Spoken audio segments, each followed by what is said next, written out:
Andrea Capussela, thank you so much for joining us to discuss your new book, State Building in Kosovo, Democracy, Corruption, and the EU in the Balkans, which was recently released also in Albanian.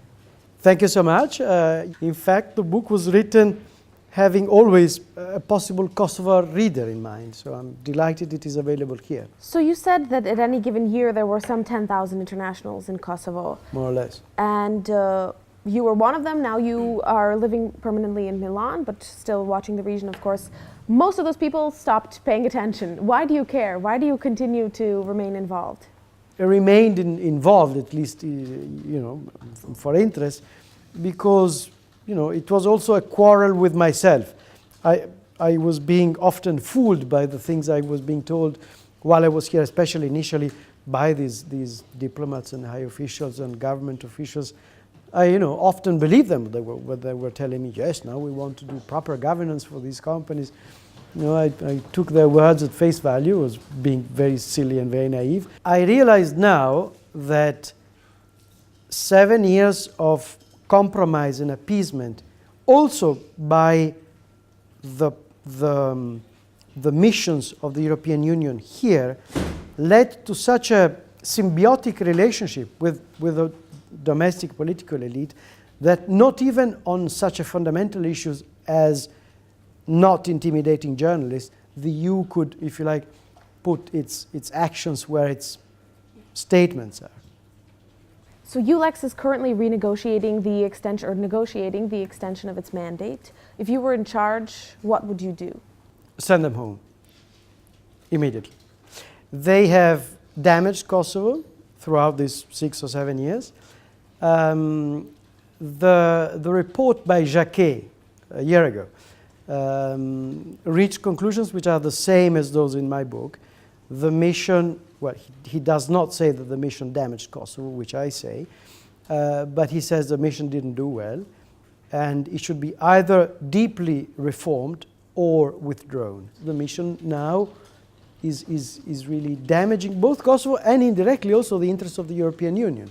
So it should be withdrawn, unless they tell us credibly that they will try to reform it. But I'm not seeing it. Given that assessment, do you think that the special court can succeed where EULEX failed? Or do you think it's a step backwards in terms of actually training local judicial staff and having exposure to the people? My main observation about the special court is a different one. I think it's more on a point of principle.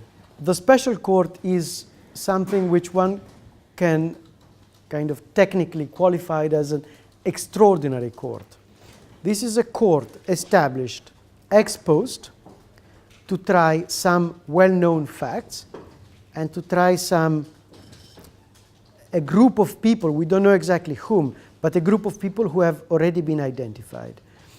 Now, in the German, Dutch, and Italian constitution, and in the European Convention on Human Rights, this is banned because this breaches the principle of equality before the law. Everyone should be tried before judges who have not been selected to try that person for those facts, but judges who have been selected before to try anyone. So I think this special court is against some very fundamental principles. You've been lately very critical of several high-profile constitutional court decisions, and you've often linked them to the fact that they may contradict one another, but they're always in the service of the ruling coalition and the interests of the international community, which seem to line up these days. Do you think that the ends justify the means in terms of what you have written about as intervention or interference by the international community to the judiciary? And when I say the ends, I mean the international community's goal for fostering regional stability through the Kosovo-Serbia dialogue. I think they don't. First of all, because I think that having having the core pillars of a democracy, of a constitutional democracy functioning is far more important than solving the question of the North. Second, because any solution you give to the question of the North will be, I'm afraid, a frail and maybe not a very lasting one unless you have strong democratic structures in Kosovo as a whole. Having a well-functioning constitutional court, and a credible one, would do much more for integration than establishing an association or doing an agreement in Brussels.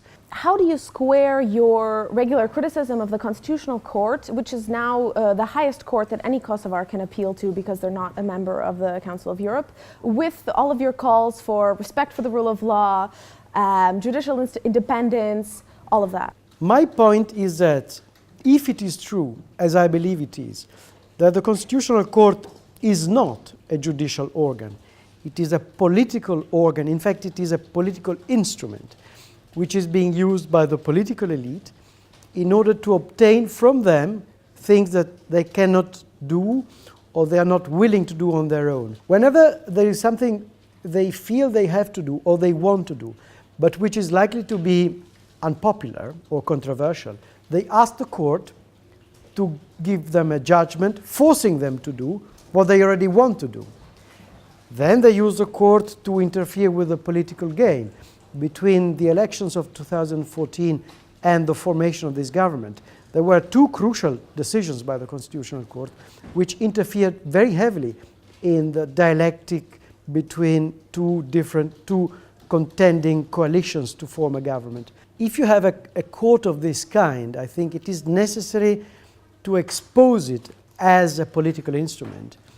And it is, I think, also necessary to help the public to understand that this court should not be taken seriously. You have a lot of things to criticize, and you raise a lot of concerns in the book about state capture, but you remain optimistic for Kosovo. Have the events from the last 12 months, the protests, the Constitutional Court challenges, and all that's come with them, made you less optimistic or changed your impression? No.